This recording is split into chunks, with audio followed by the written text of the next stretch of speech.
All right, good afternoon, ladies and gentlemen. Thank you so much for joining us today for our Thought Leader webinar, Smart Monitoring for Collection Preservation. I am honored today to be introducing you to two experts from the Image Permanence Institute.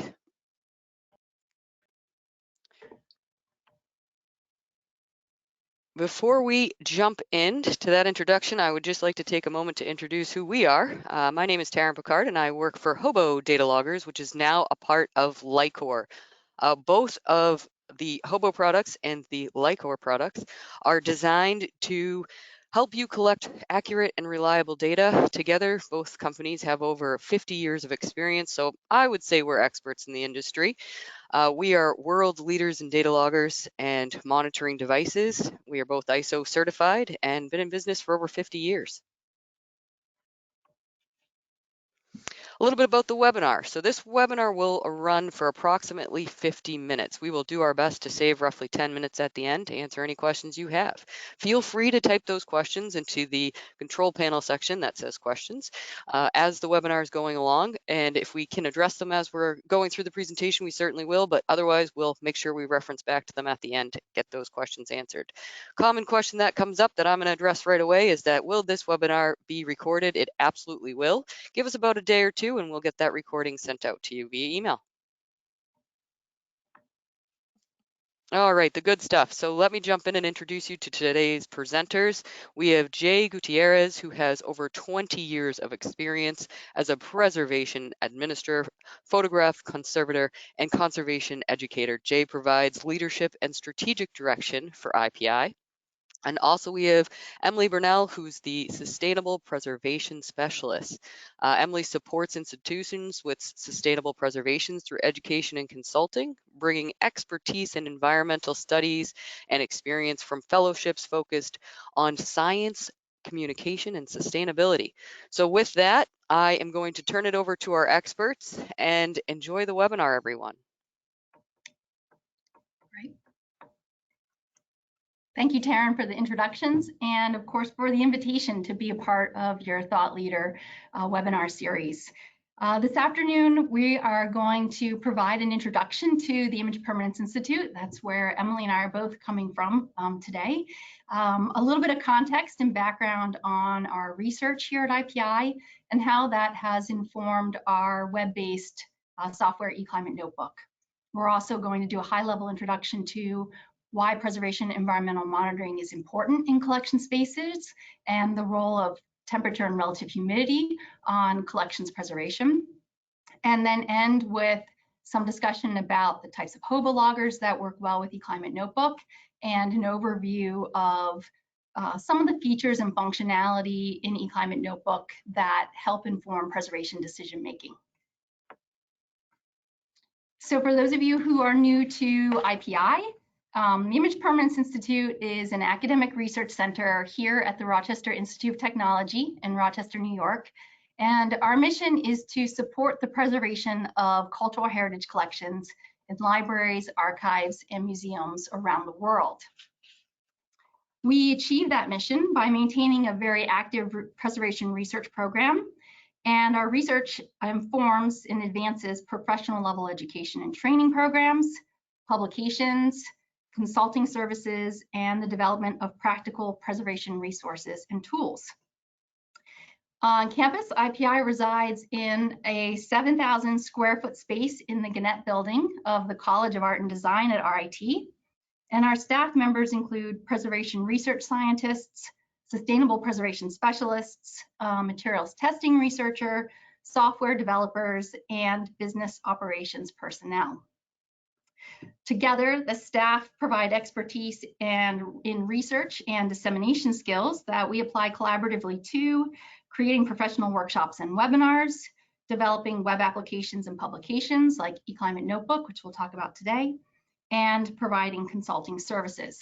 All of these activities aim to inform and support cultural institutions improving their preservation programs. So to provide some context for our early research agenda and how it influenced where we are today and the eClimateNotebook tool that we're going to talk about, I want to share some background on our early research here at IPI. The lab was founded in 1985 with a focus on researching image permanence, as our name suggests. And permanence was a term that was used in the 1980s to refer to vulnerabilities and longevity issues associated with materials. So early in the lab's history, in the early 1990s, libraries, archives, and museums were particularly concerned with the alarming rate at which cellulose acetate materials were actively deteriorating. We'd already had a history of accelerated aging research to inform testing standards, and we applied that work to a critical research question, which was, what is the relationship between temperature, relative humidity, and chemical stability for cellulose acetate? Accelerated aging studies conducted at IPI demonstrated the potential of low temperature and low humidity storage environments to minimize the chemical deterioration of cellulose acetate film. At the time, ISO recommended storage conditions that could provide a 500-year life expectancy for photographic materials. For cellulose acetate, that can only be achieved with low temperature, also referred to as cold storage environments. With the acetate work behind us, this awareness of the relationship between temperature, relative humidity, and chemical stability for cellulose acetate served as a model for predicting the behavior of other organic materials in collections. The next major research question became, can we apply the results of one material to other materials? And stability studies of paper, chromogenic dyes, and magnetic tape binders revealed similar patterns in terms of their vulnerabilities under adverse environmental conditions. This knowledge was then used to develop IPI's preservation metrics. So while the importance of temperature and relative humidity management in collection spaces was well documented in the preservation community by the 1990s, there were limited resources available to help collection staff understand the impact of environmental conditions on collections. Recognizing the need for resources that assist collection staff with interpreting environmental data, IPI developed a set of preservation metrics. First came the Preservation Index, or PI. This used data from accelerated aging experiments on cellulose acetate to estimate the rate of chemical deterioration that will occur in organic materials at a given temperature and relative humidity. While the PI provides a useful guideline for preservation quality environments in static temperature and relative humidity conditions, it does not account for changing environmental conditions as seen in real-life storage environments. To apply the concept of dynamic or changing environmental conditions, IPI integrated PI values as they change over time to create the time-weighted preservation index.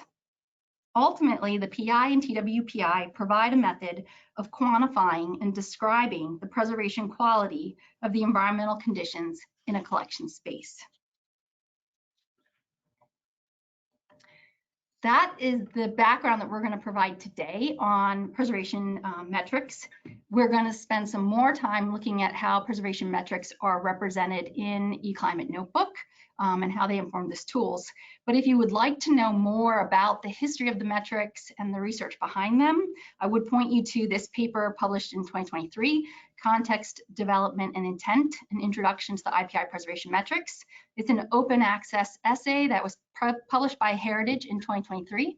So you can access it through Heritage's web pages or at the URL that we share here that's on the IPI website.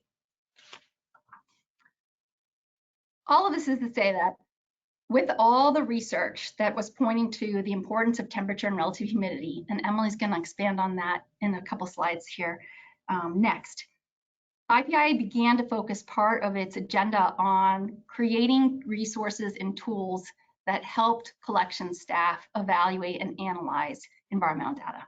So in 1995, we produced the first electronic data logger designed specifically for monitoring in collection spaces, the Preservation Environment Monitor, or PEM.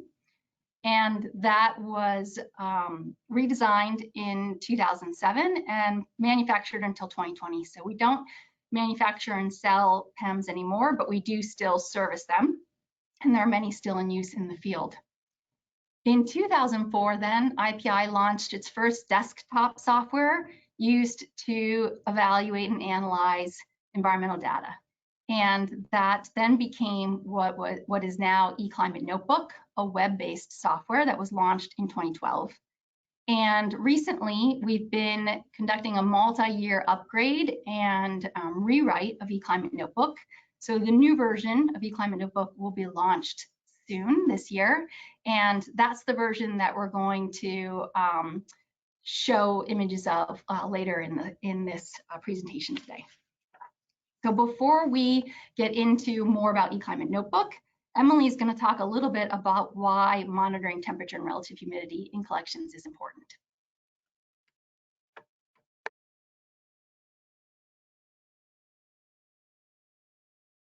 Great, thank you, Jay. If you just want to advance to the next slide. Perfect, thank you. So now that we know, a little bit more about the history and the research of IPI and what we're doing now here at the lab, I'm going to start talking about some of the basics on what environmental monitoring is in collection spaces. And what we mean by collection spaces are spaces such as museums, archives, and libraries. And environmental monitoring in these spaces refers to the continuous or periodic tracking of environmental parameters. That could be tracking temperature, relative humidity, light, just as a few examples. And these parameters can be set in storage, display, or research spaces to maintain optimal conditions for the long-term preservation of collections. So ultimately, preservation environmental monitoring in collection spaces is necessary to evaluate preservation conditions. Though it's worth mentioning that monitoring or collecting environmental data on its own will not improve preservation environments or the longevity of collections. Environmental management is the all-encompassing approach and includes the analysis and the interpretation of the preservation quality of the environmental conditions recorded, and also the implementation of improvements as necessary in those spaces. So now let's talk about why it is important to monitor in collection spaces in the first place. So this process enables institutions to document the actual environment, so what the collections or materials are experiencing. It can also help to illustrate how well your HVAC system or your air handling units are performing in that environment.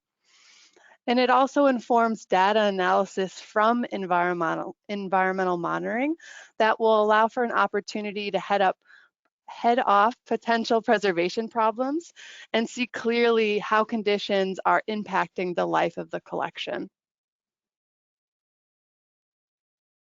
So with preservation environmental monitoring, this includes routine walkthroughs of your collection spaces that you are actively monitoring.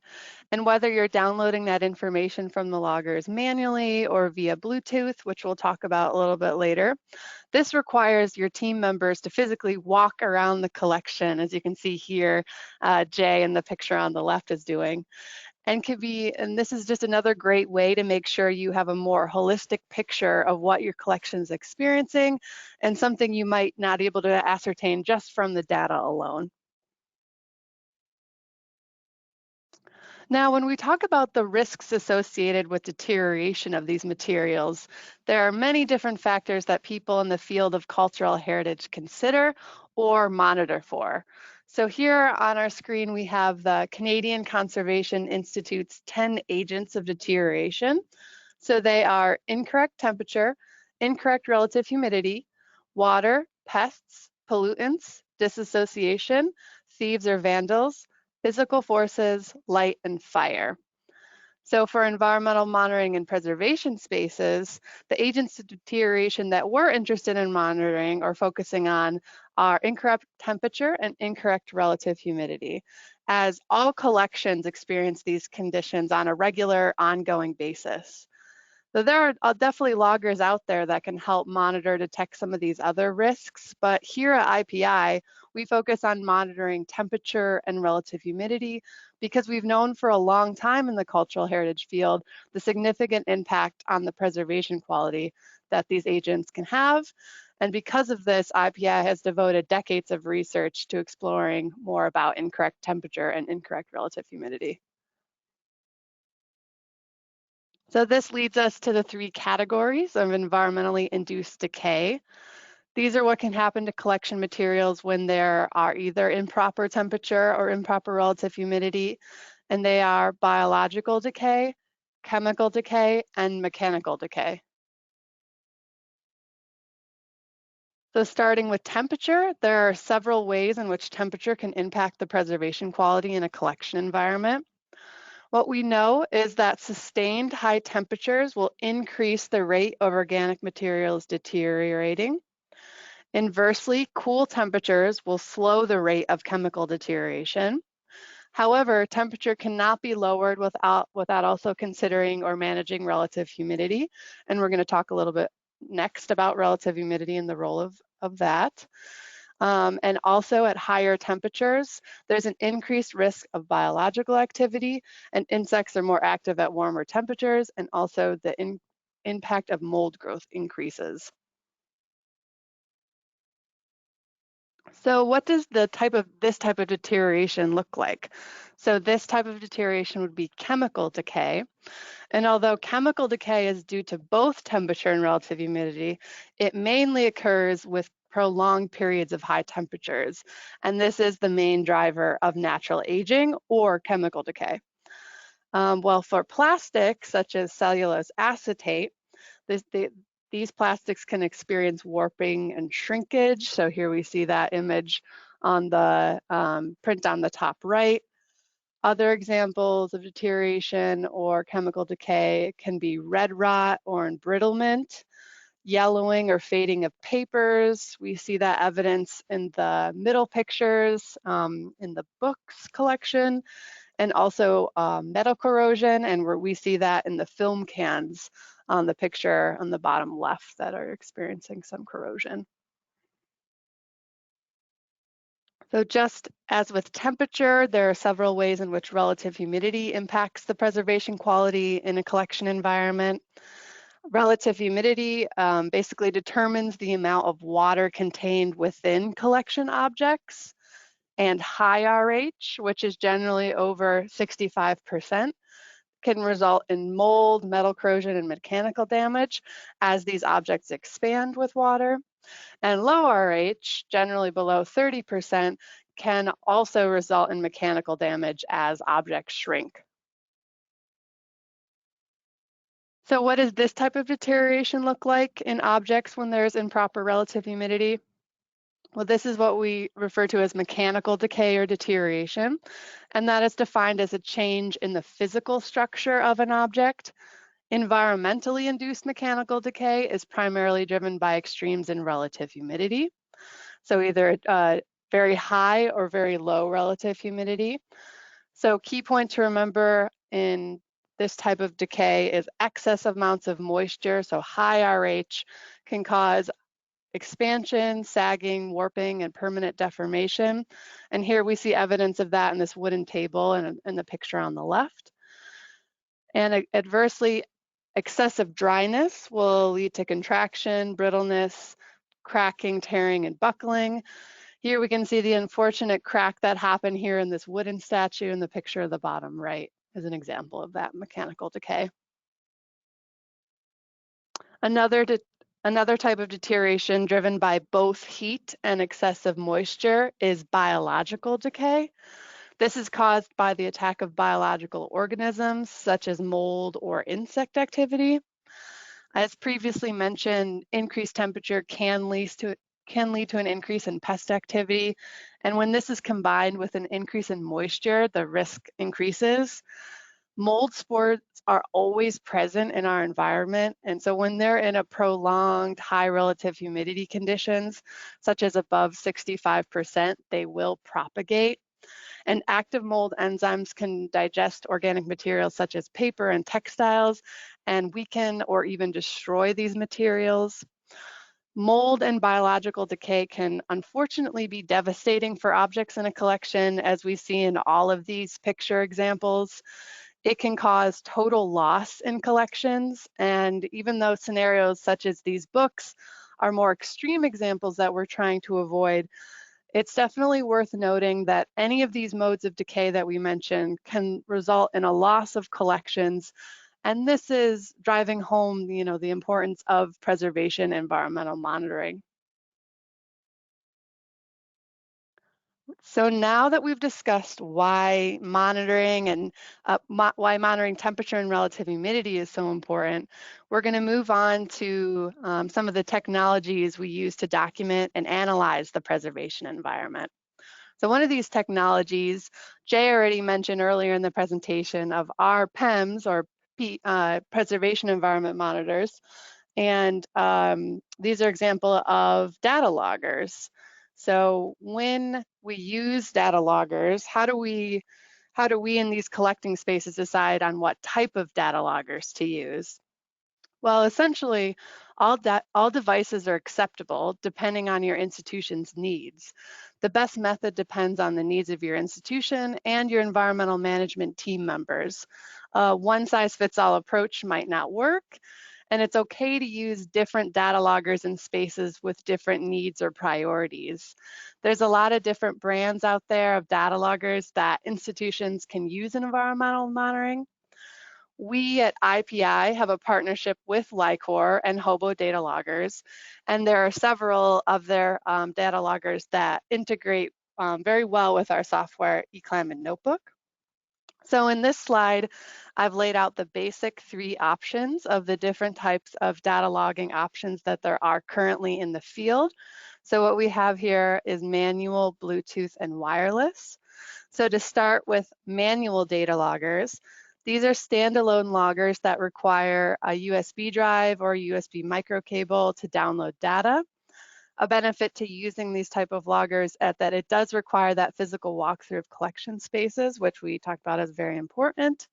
And there are no setup fees for standalone loggers outside the cost of the data logger itself. Bluetooth data loggers are similar to manual loggers in that they still require a walkthrough of collection spaces to download the data, but these loggers use Bluetooth signals to transmit and download their data using a proprietary software. So the way that you set up and configure these loggers if you are using a Bluetooth Hobo logger is by using the Hobo Connect app. You use this app to download the environmental data from the loggers themselves via Bluetooth, and this app can be used on a laptop or desktop, tablet, or phone. Once you're in the app, Hobo Connect allows you to see each of your loggers' recorded environmental data in real time. And if you're close enough to your loggers in a collecting space when you're performing that walkthrough, you can also perform a bulk download, collecting data from multiple loggers at a time, which saves on download time. All right, and lastly, we have the wireless capability in data loggers. These data loggers have the capability to pair with what is called a gateway. This is very similar to a Wi-Fi gateway. This option sends data from the logger wirelessly through that gateway, and the data is sent to a cloud or a proprietary software. So to clarify, this option still requires the use of Bluetooth data loggers, but this third option is different because of the unique wireless feature with a gateway. And this uses a hub or a network to collect the data and upload it to a server. So for Hobo products, this is called an MX gateway, and it's used with MX data plans to automatically send logger data to their cloud software, HoboLink. So this option is a little bit more expensive of the 3, but it makes ease of accessibility typically more efficient when it comes to the time spent retrieving and uploading environmental data, because that data can be collected and analyzed in real time, and you do not need to be on site to pull the data. But however, it is an important note to mention that gateways should never replace the important need for routine walkthroughs of a space. Even though data loggers are definitely a critical component for environmental monitoring, loggers alone can't tell you everything that's happening in a space.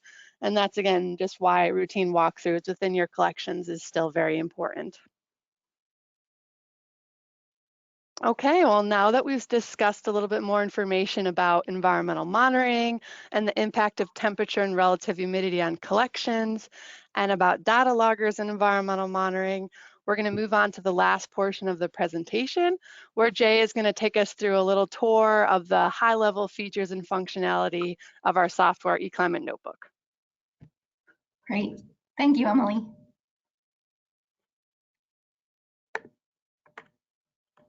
Okay, so I'll start by talking a little bit about some of the benefits to using eClimateNotebook for looking at collections data. Firstly, and we'll spend quite a bit of, we're going to look at several slides regarding the preservation analysis, but I'll lead with where we started the presentation today.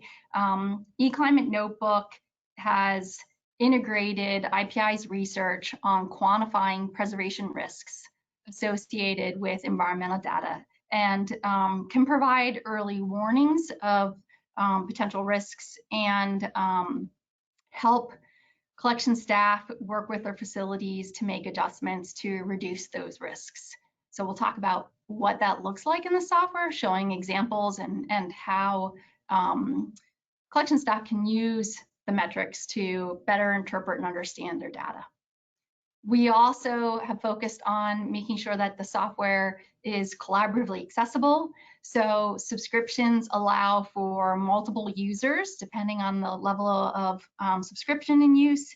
That will be defined by the number of locations being monitored and then the number of users.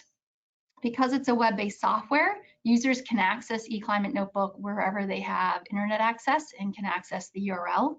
And there are different roles or permissions depending on the type of user you're going to be. There are what we call administrators who have access to all aspects of a subscription and accounts, and they can define additional users as data managers or data analysts.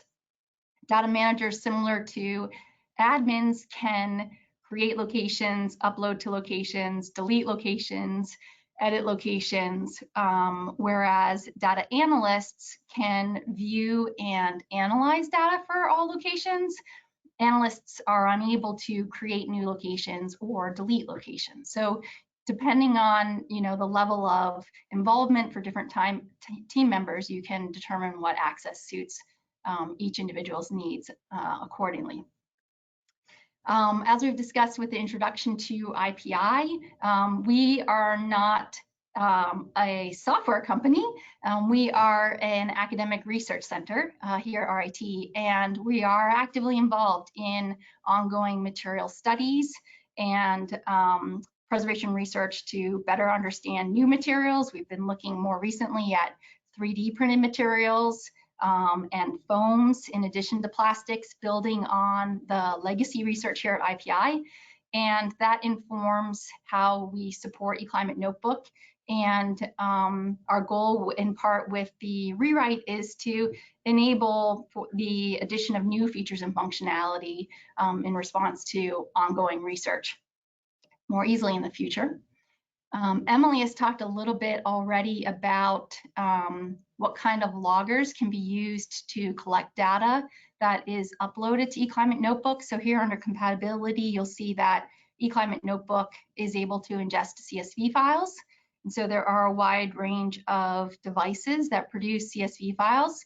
And for facilities folks that are attending, you may be working with BMS or BAS systems that are capable of outputting trended environmental data from those sensors as CSVs, and those files could also be uploaded and looked at in eClimateNotebook. We will show some examples of the reports that are provided by eClimateNotebook. So in addition to active analysis of data, the software will generate 5 different reports to share data in report form with individuals either within your institution or in other places.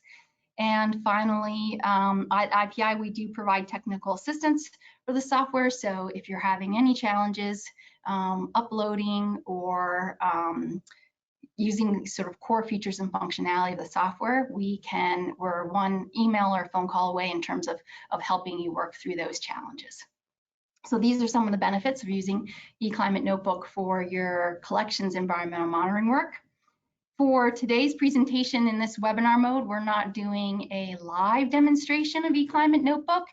So we have a series of screenshots, as you're seeing here, where we can sort of walk through and talk about the various sections of the software. So here you can see from the tab in the top menu is we're looking at the data analysis portion of eClimateNotebook. So once you've already logged into your account, you can basically work your way through the software doing different activities in data analysis, note manager, data manager, and the upload sections. So in terms of data analysis, which is really sort of our focus in today's discussion, you'll see that the first page available is graphs. And the graph page allows you to depict the data that you've uploaded in 9 different graph formats. The first 3 options, temperature, relative humidity, temperature, and relative humidity, are time series line graphs, like the example that you see here. So the example seen here is a temperature time series graph for 4 locations. And you can select up to 8 locations to look at the same time. We also then have 5 graphs that depict risks associated with our preservation metrics. So these graphs are line and bar graphs, and will give you a visual depiction of preservation index, the time-weighted preservation index, dimensional change, equilibrium moisture content, information, and the mold risk factor. We're going to talk about those more with the compare metrics page in a bit. There are a wide range, then a series sort of filters, so that help you look at the data in different ways. So you can change the time frame that you're looking at. You can do that manually with the start and end date filters here in the upper left. There are a series of presets, or you can also zoom in on the graph. And then there are other filters that allow you to sort of manipulate how the information is displayed on the graphs. Some of the different sort of high-level examples or common ways that we look at graph is choosing multiple locations to view at the same time. So here you can expand the graph window so that the filters are minimized and sort of hidden out of view, and see just the information that you want to see. So again, this is a temperature graph that shows 4 locations. It's a common starting point to sort of look and see what's happening across multiple locations in the same building or handled by the same air handler. With the dew point graph, we find that graph is very helpful in understanding what type of work is being done by your mechanical systems. So in this graph, the purple line represents outdoor data for Rochester, New York. So within the software, we do pull weather stations from across the United States that are monitored by NOAA, the National Oceanic and Atmospheric Administration. And so for those users that are US-based, you have the option of adding weather stations and comparing outdoor data to your indoor data.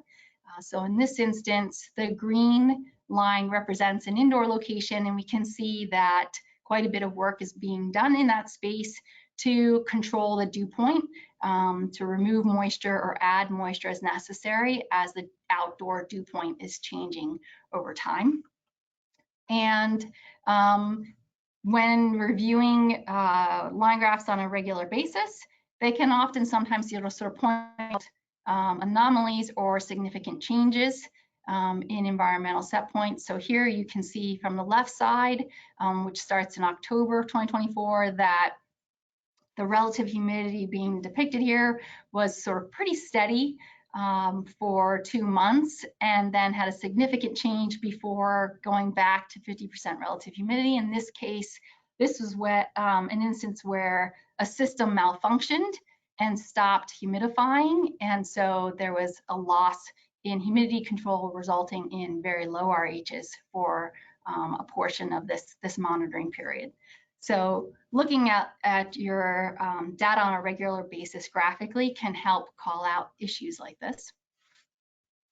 The next portion of the data analysis page is the statistics section. Statistics provide a sort of high-level summary of minimum and maximum temperature, relative humidity, and dew point conditions for the time frame that you're evaluating. So on this page, currently we have statistics cards for 4 locations are visible.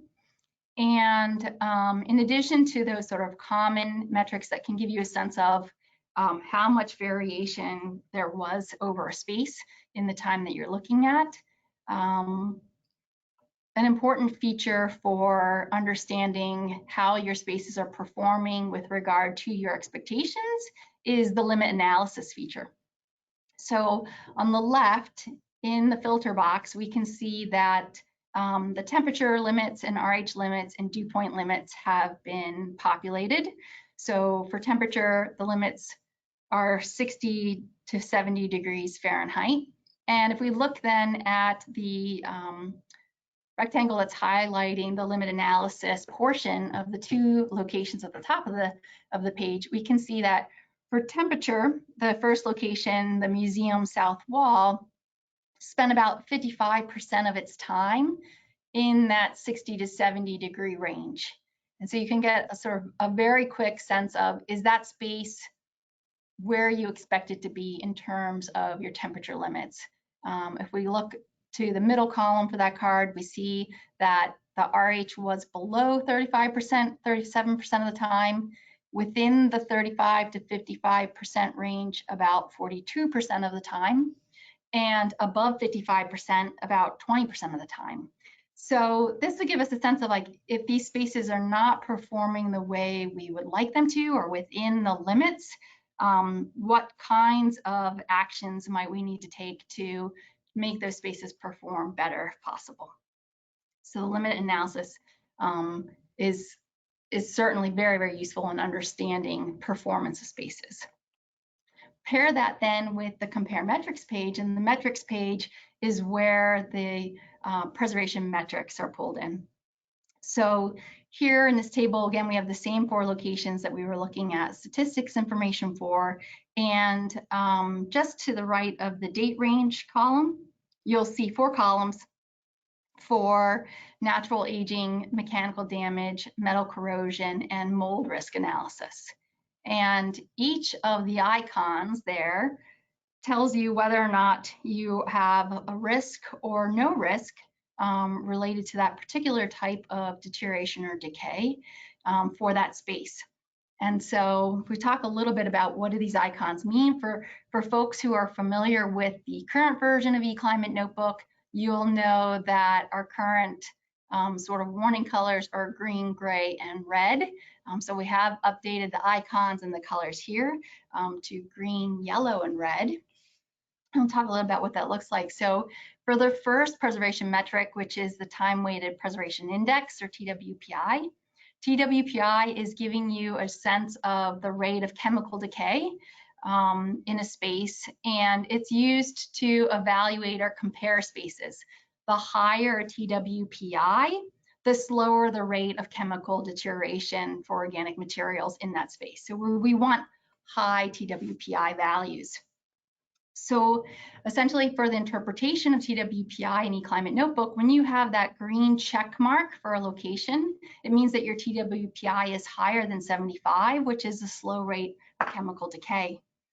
If a location has an icon for a risk icon, the red triangle and exclamation point indicates that the TWPI for that space for the time period being looked at is producing an accelerated rate of chemical decay for organic materials. And so this is something we want to avoid. The yellow is sort of an okay for most organic materials. They're probably not deteriorating rapidly, but highly sensitive materials like cellulose acetate, it's not quite where you want to be for those materials. So while you'll get risks TWPI information for all locations, whether or not it's a concern also depends on, what exactly is in the space. If you see a space that has typically been green and has shifted to yellow, you're going to maybe want to ask yourself, what's changed in that space. And given what's in the space that I'm monitoring, am I concerned about the risks? Or are the materials in that space not highly sensitive organic materials? So that metric is less important maybe than another metric. The other metrics then Emily has introduced in sort of broad terms. We have a metric for mechanical damage. Mechanical damage looks at the minimum moisture content objects were likely to hit in response to the relative humidity in the space, as well as the maximum equilibrium moisture content. So again, as RH is changing in a space, hygroscopic materials that can absorb and desorb materials are absorbing and desorbing moisture in response to the amount of moisture in the air around them. And so this metric looks at the changes in RH over time, the high and the low and the fluctuations to define whether or not there was risk for mechanical damage. Again, when you see that green icon, the risk for mechanical damage for materials that are susceptible to that type of deterioration is low. When you have the red icon, the risk is high. And the yellow may be an indicator that you need to keep an eye on that space and just sort of try to be mindful of, are we hitting low spots or high spots or dramatic fluctuations? What might be at play at sort of giving us a yellow versus a green indicator. Then the next metric is metal corrosion, which focuses on environmentally induced corrosion of metals that's caused by moisture, essentially. And so again, this relies on what the RH data collected can tell us about the moisture content of objects in the space. And we still have 3 indicators here for this metric. If, again, you've got a green, that's a sign that your risk for metal corrosion in that space is low. Red is high, and yellow is so you're going to want to keep an eye on it and maybe make some adjustments to make sure you don't head from yellow to the red risk area.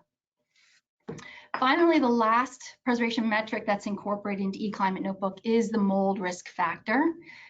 This gives you a sense of whether or not there's a risk for mold germination and the potential for mold growth in a space.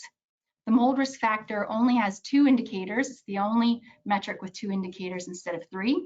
Essentially, when the mold risk factor is lower than 0.5, you have no risk of mold growth.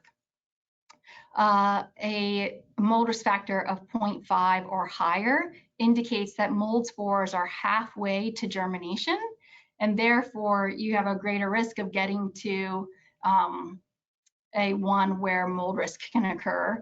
And so it's going to give you an early warning sign of conditions are in favor of mold germinating, and you need to respond to that. There's no okay for mold, as I sort of led the section with, because you either have a risk for mold or no risk. So we go back to how these icons display on the compare metrics page. You can see now, hopefully, when you're looking at these 4 locations, you get a sense of 3 of the locations are doing better in terms of natural aging than the 4th. In regards to mechanical damage, there's no risk of mechanical damage in 2 locations, but we are in sort of the okay range for the first location, the south wall of the museum. And there is a risk in the vitrine, and so on and so forth. And so this table can be sorted by any of the columns. And so if you wanted to, you could sort the natural aging column, and all of your greens and your yellows and your red spaces would be linked together, and you would kind of get a high-level summary of what spaces are performing better in terms of natural aging than other spaces, comparing across the locations that you're monitoring. And we typically recommend looking at least a year when you're using the time-weighted preservation index, because that gives you a sense of what's happening through all the seasons, maybe in your outdoor climate, of like how your building and your mechanical systems and collection spaces are performing over all the changes that happen in a year. And the metrics do not provide data for less than 30 days because they are based on changes in relative humidity and temperature over time. We sort of need a minimum to get a sense of those trends and that information. So that's how the preservation metrics are incorporated into eClimateNotebook and assist with environmental analysis. We'll end here with reports. There are a series of reports that eClimateNotebook will generate. This is the reports page, but overall the reports you can create using eClimateNotebook include the overview report, and we have an image of an overview report here that shows a table of preservation environmental evaluation that provides a summary of the preservation metrics that we just went through for the location that you're reporting on. You will also get a temperature and relative humidity graph for those locations and a summary of the statistics. The performance report has a similar summary in terms of temperature and relative humidity, but then also will report limit analysis, which we talked about on the statistics page. And in the custom report option, you can select a combination of these report elements to create your own custom templates. So if there's certain information that you want to report, say for loan agreements and sharing with others, you can create a custom report that provides that content. The last report is the compare metrics report. This is a report that basically is the compare metrics table that we looked at. And so as we talked about, you can sort that table in different ways depending on what your focus is, and then download a report of all of the locations that you're looking at and the metric analysis for those spaces. So that concludes our introduction to eClimateNotebook for today's webinar. I think with the time we have remaining, we'll try to take some questions. And if we're not able to answer all your questions, I think we have, oh, I'm sorry, I've got one more slide. We can try to answer questions by email too. We did want to share that the goal of this webinar today was to really introduce IPI and our research and the software eClimateNotebook. But if you have questions or interested in learning more about monitoring collection storage environments and like what the steps of monitoring are, how to evaluate data, et cetera, Emily and I are presenting a 3-part webinar series that starts next week into June. And we do have this event posted on our education page under webinars. And it does say that registration will close today. That was the original scheduled date before this webinar was scheduled. But we will leave that open for a few more days if anyone attending this webinar is interested in the opportunity to register for this additional program, which will be very different from today's presentation. And then here's the slide I referenced just a few moments ago that provides some contact information for both me and Emily. If you want to follow up with any questions in writing about IPI, eClimateNotebook, or environmental monitoring. And you can see here the URL for our website for additional information about IPI. Great, thank you so much, Jay. We have a plethora of questions coming in. So as you said, we probably won't be able to get to all of them, but I did just drop a few of them in the chat if you want to take a look. And we can kick things off with one here regarding the levels, regarding recommended levels for temperature and relative humidity. What do you think about various levels for different climates? Yeah. Okay, hang on. I'm trying to access chat myself and I can't. So I can take a stab at that one, Emily. Taryn, it's hard to say. I think my best answer for that question is that there's no single guidepost for what set points should be in all collection spaces. It will depend on the collection materials and the use of the space and what the possibilities are for maintaining conditions with regards to the quality of the building envelope and the capabilities of the mechanical system to condition the outdoor air to maintain certain conditions. So overall, we can say that cooler temperatures benefit organic materials, as do moderate relative humidities. But ideal set points for individual collections really have to be determined on a case-by-case and space-by-space basis. Great, thank you so much. So we have a couple of questions around, is PI based on the rate at which cellulose decays. Maybe you can talk a little bit more about that. Is there a research link maybe you could share with the group so they can kind of look into it a little bit more, trying to understand if this is a mathematically calculated channel or is it something that's measured? Sorry, I'm trying to group together a couple of different questions here, Right. Yep. but trying to understand kind of how temp RH plays a role in that. Uh-huh. Yes. So, so as we discussed at the beginning of the presentation, the rate of chemical deterioration that happens in cellulose acetate based on different temperature and relative humidity combinations was the basis for developing PI once it was determined that other organic materials respond in similar patterns. And so PI is provides a quantitative number and rate of risk for one temperature and relative humidity combination. TWPI is able to take into consideration that the rate of chemical change is different at periods of higher temperature versus periods of low temperature. And the reason it's a quantitative assessment that can then be used comparatively. The higher the TWPI, the better the preservation conditions, but they don't stand for years for all materials. Essentially, we can say if your TWPI is higher, organic materials are deteriorating slower in those conditions. Fantastic. I got some really great questions here. If you could share with the group a little bit around the cost of eClimateNotebook and as well as how do I start using it now? Where do I go to sign up? Yes, super. Emily, do you want to cover that, or would you like me to?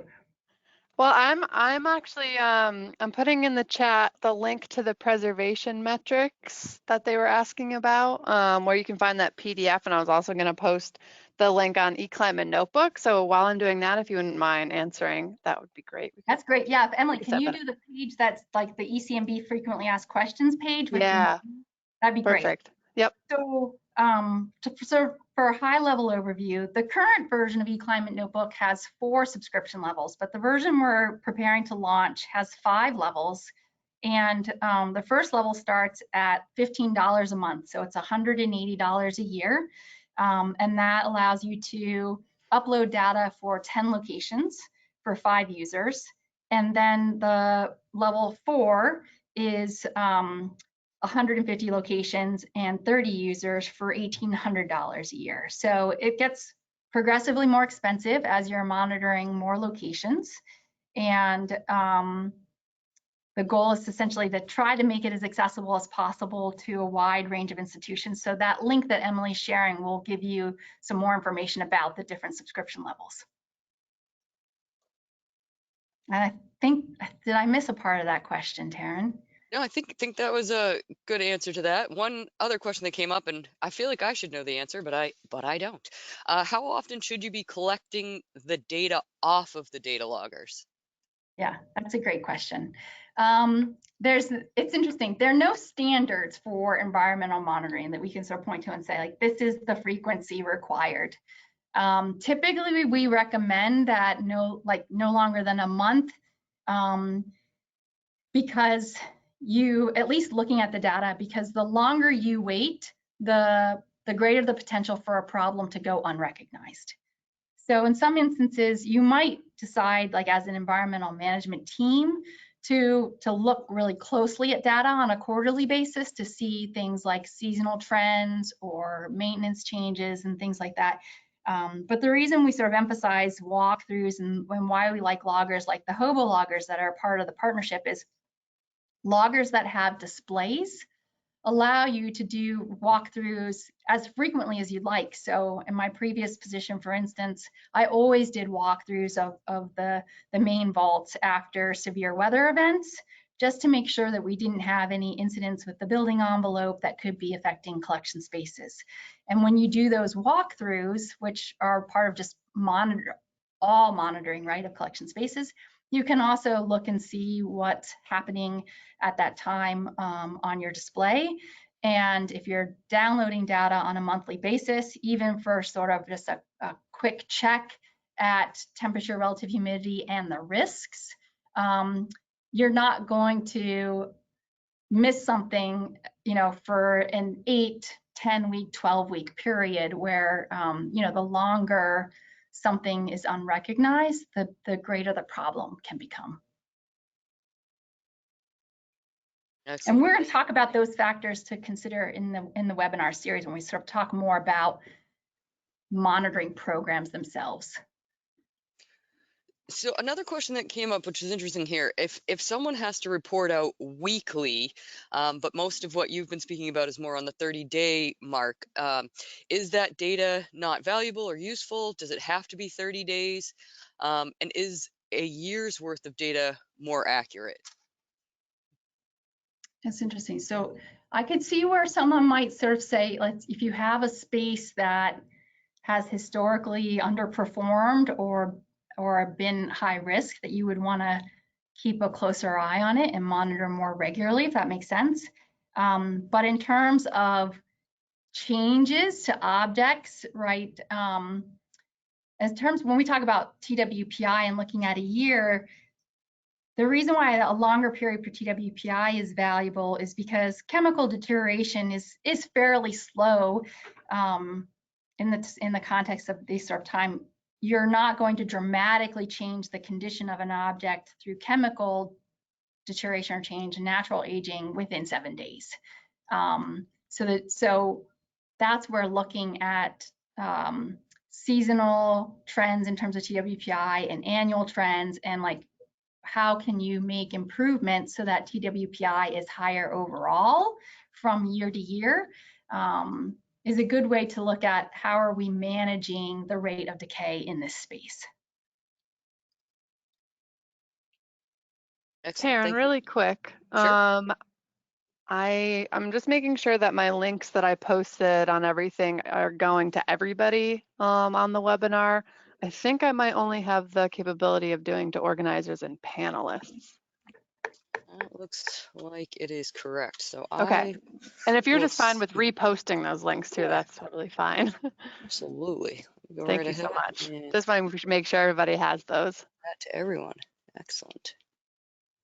Let me just grab the other one here. While I do that, Jay, let's get the one final question in here while I repost those links. Why is relative humidity always used as the indicator while absolute water content of air is what will influence material in the end?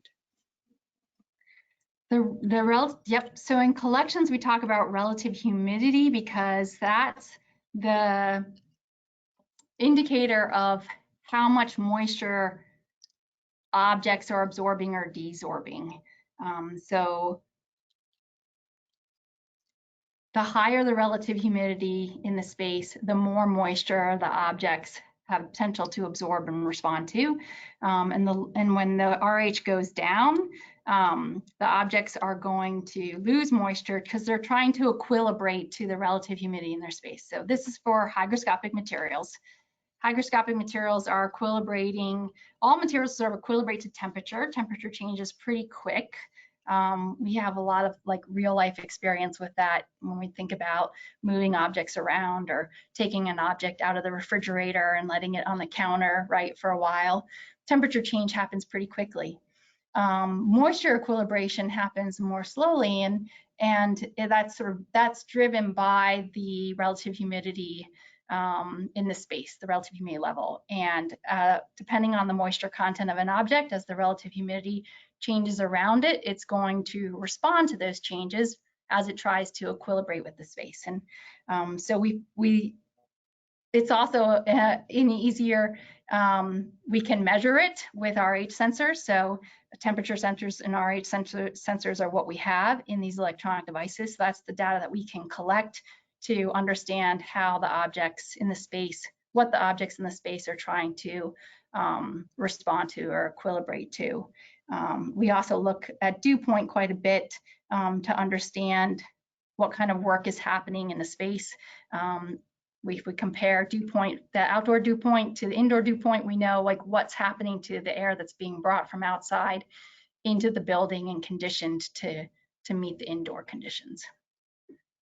So hopefully it helps. All of this I will share. Emily, no, you can't share links except with Taryn, but They we do, have been shared. I have great. diligently Taryn, copying and pasting. So everyone now has them. They're located in the chat section of the webinar.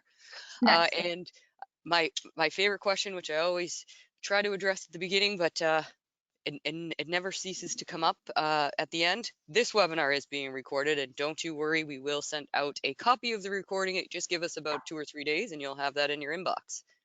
And with that, we're right at the 3 o'clock mark, so I just want to be cognizant of everybody's time. I want to just take a moment to thank you, Jay and Emily. This was an absolutely fantastic webinar. We really appreciate you guys sharing these insights. You know, if there's something to be said about collecting data, but when you have that data and you don't know what to do with it, you know, that's never a good thing. So you guys sharing the insights into the value of that data, how you want to look at it, and how it can help you is greatly appreciated. I'm sure everyone on this call appreciates you taking the time sharing this with us. Super. Great. Thank you, Taryn, again for the invitation. We truly appreciate it, and we wish everyone a good afternoon. Thank you so Yeah, much. thank you, Taryn, and thank you, everyone. Take care.